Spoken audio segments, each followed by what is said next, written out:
উত্তর কোরিয়ার পারমাণবিক অভিযাত্রা শুরু হয় 20 শতকের মাঝামাঝি সময়ে, যখন দেশটি সোভিয়েত ইউনিয়নের সহায়তায় পারমাণবিক গবেষণা শুরু করে।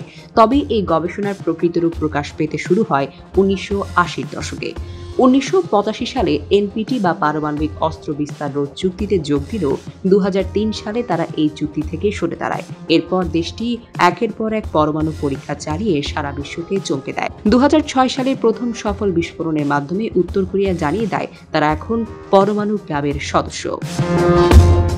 উত্তর কোরিয়ার অস্ত্র ভান্ডারে বর্তমানে আনুমানিক 30 থেকে 40টি পরমাণু অস্ত্র ব্যবহার করা হয়েছে বলে মনে করা হয়। তারা ইউরেনিয়াম ও প্লুটোনিয়াম দুই প্রকার প্রযুক্তি ব্যবহার করে। 2017 সালে দেশটি হাইড্রোজেন বোমার সফল পরীক্ষা চালায়, যা ছিল অত্যন্ত শক্তিশালী এবং ধ্বংসাত্মক।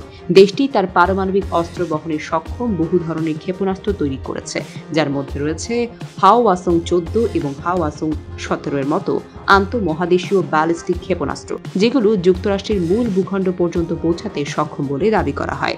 এছাড়া সাবমেরিন থেকে উৎক্ষেপণযোগ্য ক্ষেপণাস্ত্র তাদের ভান্ডার রয়েছে।